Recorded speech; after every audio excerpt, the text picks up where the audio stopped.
माघ मास के कृष्ण पक्ष की षटतिला एकादशी तिथि का आरंभ 5 फरवरी 2024 की शाम 5:25 से होगा, जो कि 6 फरवरी शाम को 4:08 पर एकादशी तिथि समाप्त हो जाएगी। सभी भक्तजनों और माताओं बहनों को एकादशी का व्रत 6 फरवरी 2024 मंगलवार के दिन ही रखना है और इस व्रत का पारणा 7 फरवरी 2024 की सुबह 7:23 से लेकर 9:23 तक करना है।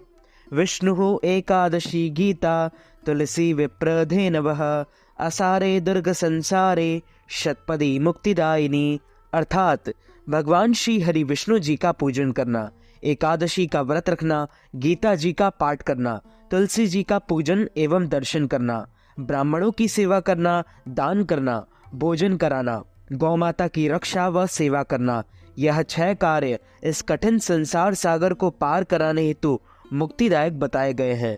पूरे वर्ष में 24 एकादशी आती है, लेकिन जिस साल अधिक मास या पुरुषोत्तम मास आता है उस साल 2 एकादशी अधिक, यानी कुल मिलाकर 26 एकादशी आती है। प्रत्येक महीने में 2 बार, एक कृष्ण पक्ष और दूसरी शुक्ल पक्ष, दोनों ही एकादशियों का भिन्न भिन्न महत्व हमारे पुराणों तथा धर्म ग्रंथों में बताया गया है। एकादशी का व्रत भगवान श्री लक्ष्मी नारायण जी का परम प्रिय व्रत है। एकादशी का व्रत करने से मनुष्यों के कई जन्मों के पाप जड़ से नष्ट हो जाते हैं तथा उनके पुण्यों का उदय होता है। जब मनुष्य के जन्म जन्मांतर के पाप नष्ट हो जाते हैं तभी उन्हें सांसारिक एवं भौतिक सुखों की प्राप्ति होती है। जो भक्त एकादशी का व्रत करते हैं उनको दशमी से लेकर द्वादशी तक कुछ महत्वपूर्ण नियमों का पालन अनिवार्य रूप से करना चाहिए। दशमी के दिन एक समय शुद्ध एवं सात्विक भोजन करें। इस दिन चावल, शहद, लहसुन, प्याज, मांस, मदिरा, मसूर दाल, कटहल की सब्जी का उपयोग नहीं करना चाहिए। दशमी के दिन पराये अन्न अर्थात दूसरे के घर का भोजन बिल्कुल नहीं करना चाहिए। ब्रह्मचर्य व्रत का पालन करना चाहिए। एकादशी के दिन सुबह जल्दी उठकर स्नान करके पूजा अर्चना कर एकादशी व्रत का संकल्प धारण करें तथा भगवान से प्रार्थना करें, हे कमल नयन भगवान अच्युत, मैं एकादशी के दिन निराहार रहकर दूसरे दिन ही भोजन करूंगा। सूर्य भगवान को अर्घ दें, माता पिता को प्रणाम करें, तुलसी जी का पूजन करें, गौ माता का पूजन करें। इसी दिन अन्न नहीं खाना चाहिए, केवल फलाहार करें। सर्वोत्तम फलाहार गाय का दूध व फल होते हैं। झूठ ना बोलें, क्रोध ना करें, लड़ाई झगड़ा एवं वाद विवाद बिल्कुल ना करें।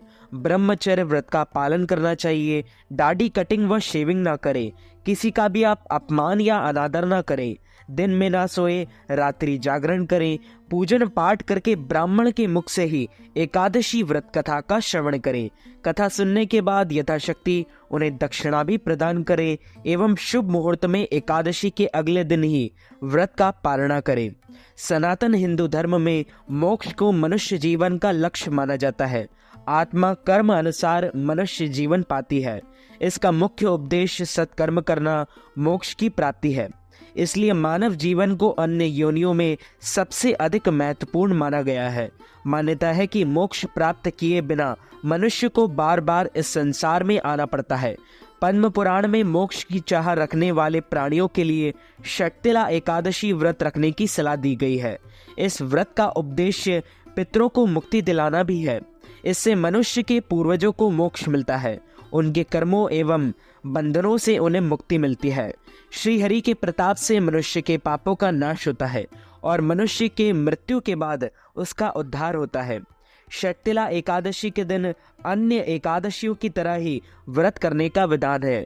षटतिला एकादशी से एक दिन पहले दशमी के दिन सात्विक भोजन करें।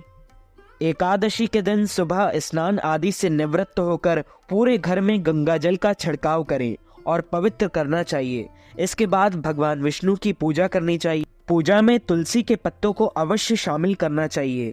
पूजा करने के बाद भगवान विष्णु के अवतारों की कथा का पाठ करना चाहिए। बोलिए श्री लक्ष्मी नारायण भगवान की जय। एक समय दालभ्य ऋषि ने पुलस्त ऋषि से पूछा कि हे महाराज, पृथ्वी लोक में मनुष्य ब्रह्म हत्यादि महान पाप करते हैं, पराये धन की चोरी तथा दूसरे की उन्नति देखकर ईर्ष्या करते हैं। साथ ही अनेक प्रकार के व्यसनों में फंसे रहते हैं, फिर भी उनको नरक प्राप्त नहीं होता। इसका क्या कारण है? वे ना जाने कौन सा दान पुण्य करते हैं जिससे उनके पाप नष्ट हो जाते हैं। यह सब कृपा पूर्वक आप कहिए। पुलस्त मुनि कहने लगे कि हे महाभाग, आपने मुझसे अत्यंत गंभीर प्रश्न पूछा है। इससे संसार के जीवों का अत्यंत भला होगा। इस भेद को ब्रह्मा, विष्णु, रुद्र तथा इंद्र आदि भी नहीं जानते, परंतु मैं आपको यह गुप्त तत्व अवश्य बताऊंगा।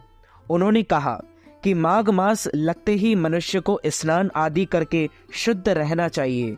इंद्रियों को वश में कर काम, क्रोध, लोभ, मोह, अहंकार, ईर्ष्या तथा द्वेष आदि का त्याग कर भगवान का स्मरण करना चाहिए। पुष्य नक्षत्र में गोबर, कपास, तिल मिलाकर उनके कंडे बनाना चाहिए। उन कंडों से 108 बार हवन करना चाहिए।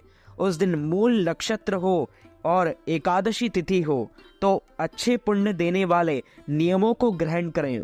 इसके बाद स्नान आदि नित्य क्रिया से निवृत्त होकर सभी देवताओं के देव श्री भगवान का पूजन करें और एकादशी व्रत धारण करें। रात्रि को जागरण करना चाहिए। उसके दूसरे दिन धूप, दीप, नैवेद्य आदि से भगवान विष्णु का पूजन करके खिचड़ी का भोग लगाएं। तत्पश्चात पेठा, नारियल, सीताफल या सुपारी का अर्घ देकर स्तुति करनी चाहिए। हे भगवान, आप दीनों को शरण देने वाले हैं, इस संसार सागर में फंसे हुए का उद्धार करने वाले हैं। हे पुंडरीकाक्ष, हे विश्व भावन, हे सुबन्नन, हे पूर्वज, हे जगतपते, आप लक्ष्मी जी सहित इस तुच्छ अर्घ को ग्रहण करें। इसके पश्चात जल से भरा कुंभ यानी घड़ा ब्राह्मण को दान करें तथा ब्राह्मण को श्यामा, गौ और तिल पात्र देना भी उत्तम है। तिल स्नान और भोजन दोनों ही श्रेष्ठ है। इस प्रकार जो मनुष्य जितने तिलों का दान करता है उतने ही 1000 वर्ष स्वर्ग में वास करता है। एक तिल स्नान, तिल का उपटन, तिल का हवन, तिल का तर्पण, तिल का भोजन और तिलों का दान, ये तिल के 6 प्रकार हैं। इनके प्रयोग के कारण यह षटतिला एकादशी कहलाती है। इस व्रत के करने से अनेक प्रकार के पाप नष्ट हो जाते हैं। इतना कहकर पुलस्त ऋषि कहने लगे कि अब मैं तुमसे इस एकादशी की कथा कहता हूँ। एक समय नारद जी ने भगवान श्री विष्णु जी से यही प्रश्न किया और भगवान ने जो षटतिला एकादशी का महात्मा नारद जी से कहा सो मैं तुमसे कहता हूँ। भगवान ने नारद जी से कहा कि हे नारद, मैं तुमसे सत्य घटना कहता हूँ, ध्यान पूर्वक सुनो। प्राचीन काल में मृत्युलोक में एक ब्राह्मणी रहती थी। वह सदैव व्रत किया करती थी। एक समय वह 1 मास तक व्रत करती थी। इससे उसका शरीर अत्यंत दुर्बल हो गया।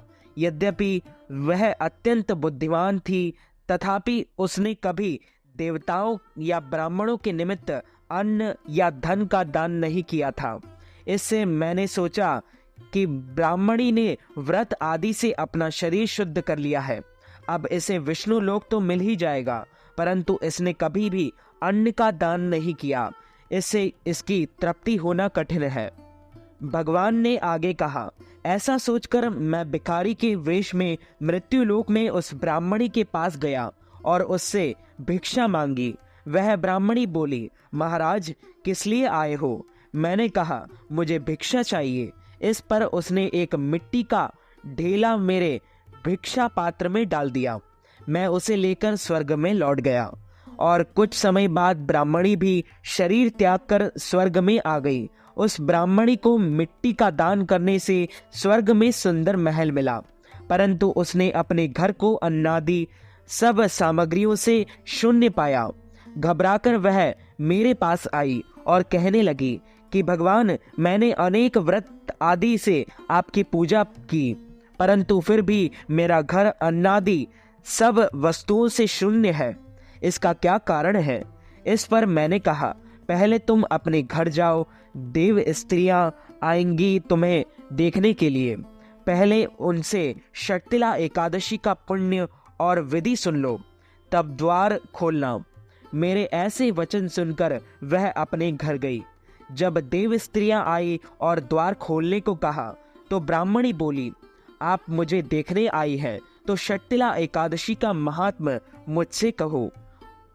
उनमें से एक देव स्त्री कहने लगी कि मैं कहती हूँ। जब ब्राह्मणी ने षट्टिला एकादशी का महात्म सुना तब द्वार खोल दिया।